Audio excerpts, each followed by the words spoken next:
Back in our starting project we worked on, let's improve this project. Thus far we only use two components, the app component, our main component, and container, which contains our state, and the person component, a functional component which simply outputs one single person.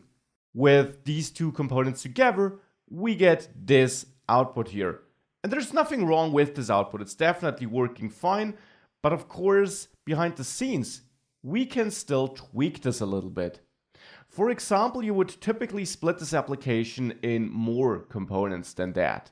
The question always is, what should go into its own component, and what do you group together in a higher component, in the root component, for example. Now, if we analyze our existing components, we see that the person component is pretty focused. It displays the card of one person, the information of one person. It handles a click on that card. So this component doesn't need any more splitting up. What would you put into its own component? You could outsource the input into its own component. That might make sense if you want to create a generic input component across your application where you really only change the styling. But if that's not the goal, putting input into its own component doesn't make much sense. So for us, we can definitely leave it here. And the same for the paragraphs. If you want to create some custom paragraph wrapper component, which gives all your paragraphs some specific styling and behavior, you might want to put it into its own component.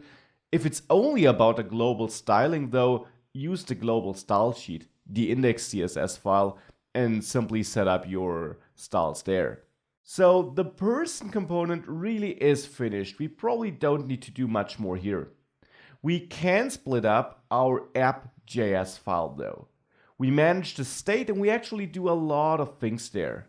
If we have a look at our render method, which in the end decides what this component is responsible for rendering for, we see that we render the list of persons here, but that we also, of course, do have this toggle button. Now, typically, container components like the app.js component, so components which also manage state, shouldn't be involved with the UI rendering too much. Put in other words, their render method should be rather lean and contain not too much JSX. So whilst it's not necessarily the worst practice to have this kind of app component, especially for a small app like this one is, we might still split this up into more components. For example, it might make sense to create a person list component, or a persons component is how we could name it. We could then simply pass this array of persons into this component, and inside that persons component, we would do the mapping and render the list.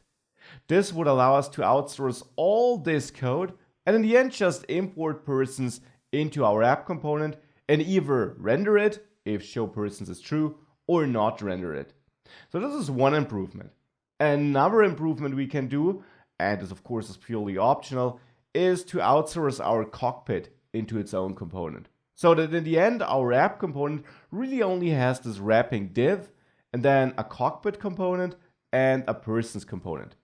As always in life, this is optional. It is a good practice though, since it will make our app component more focused and gives us these other components which also have a clear focus instead of having everything mixed up in the app component.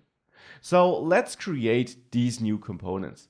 For that, in the source folder, I'll create a persons folder, and in there a persons.js component file. Now, in my opinion, it also makes sense to move the person folder into the persons folder to have this kind of nesting, because a person really is just, well, one single element which we're about to render a list of in the persons component anyways. This is purely optional, but having this kind of structure definitely makes sense. We can improve this even more. In our source folder, we might also add things like an assets folder, which contains images or stuff like that. So it might make sense to create a components folder in the source folder, which holds all our components, like the persons component, so that we can clearly see that components go in there. We also might have an assets folder, as I mentioned, which contains images we include, and so on. We also might have, in the source folder though, a containers folder, which holds all our containers, like the app.js and its respective CSS file. So we can move that into the containers folder. Also move the testing file there, even though we haven't worked with that yet. So now we restructured our application to only have the index.js file directly in the source folder, then have a list of the containers we know, and then have a list of the components we know. Of course, this will break the application for now because all our imports are wrong now.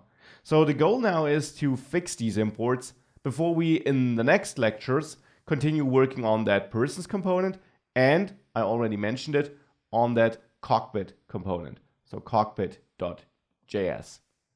I guess this makes sense, so let's fix the imports before we then move on with the actual meat for the cockpit and persons component in the next lecture. Regarding the imports, in app.js, we need to reach out to the person component. For now, we're going to remove it soon though, by going up one level, because then we'll leave the containers folder and we're back in the source folder.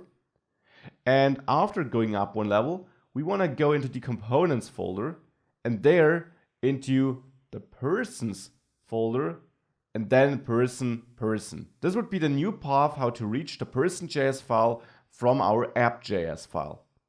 The app CSS import path is still correct because it's still sitting next to app.js. In the index.js file, we also need to adjust the import pointing to app.js. There, it's no longer sitting in the same folder. Instead, we need to go into the containers folder, and there we will find the app.js file. So we need to adjust this import too. And this is it for now. Next, we need to create this persons.js and this cockpit.js file, or they were created, of course, but we need to fill them with live. And then we can really see an improved and focused component structure.